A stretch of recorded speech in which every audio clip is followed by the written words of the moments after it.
everybody in Hawaii, when I was there, they just love you. Oh, Yeah. You're really... I have to thank all of them, for all the support. Yeah. It really makes you not drink that beer or run that extra mile or, do all those things when you got people like that supporting you. So I'm very, very fortunate for all of them. So do you find that a lot of people in Hawaii are also into Bruce Lee, or?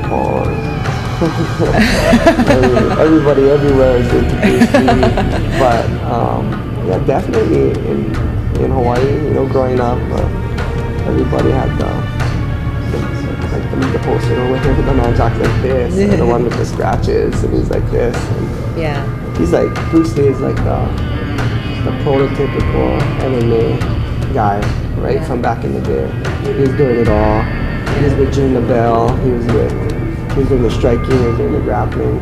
And he even created those gloves, right? Those special gloves with the fingers. So he was already thinking about all that stuff, because it's pretty obvious you can't get a realistic training with boxing gloves on, you know?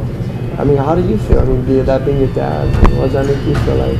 I'm always really amazed. Obviously part of it's natural because it's my whole life.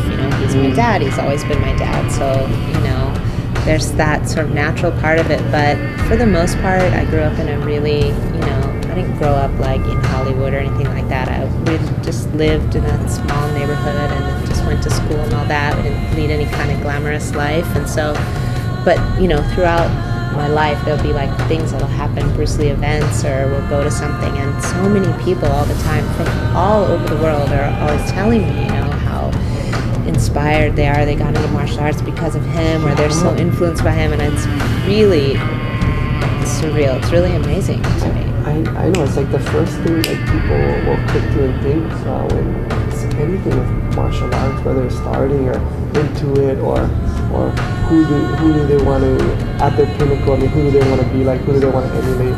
The whole Bruce with Hollywood and everything that's going on.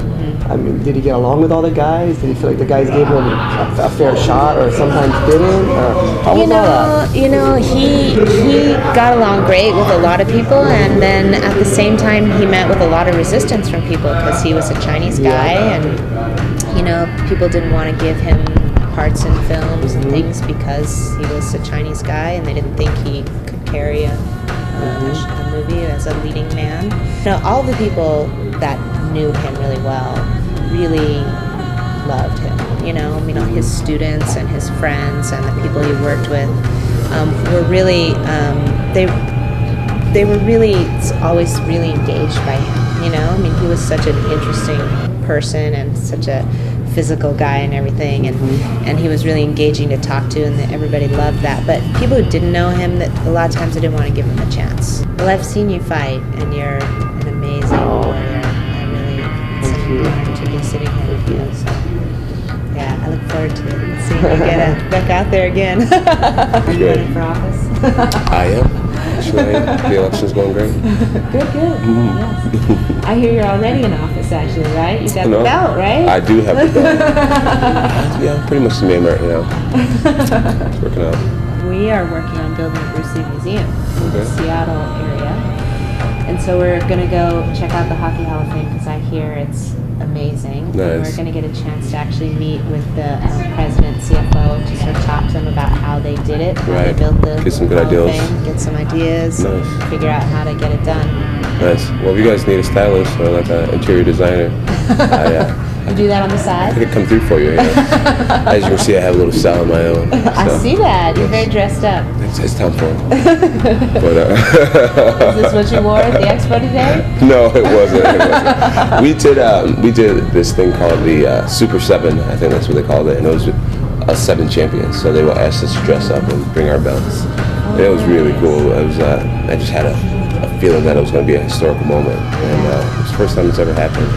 I'm glad I was part of this. That's really cool. I want to thank you for having me on the documentary, your father's documentary. That was really cool. Thank you. That's awesome. It just goes to show your father's legacy and the different walks of life. And you call them the cream of the crop, and everyone's in their respective field to volunteer their time, come down there, and give back. The Lee family has some influence, I see. Stick with me, no. That's funny. No, you know, it's my dad, right? I mean, it's really amazing to see how people are so moved by his legacy and influenced by it. Wonderful. So, I'm glad to be a part of it. It was a real honor for me. Yeah.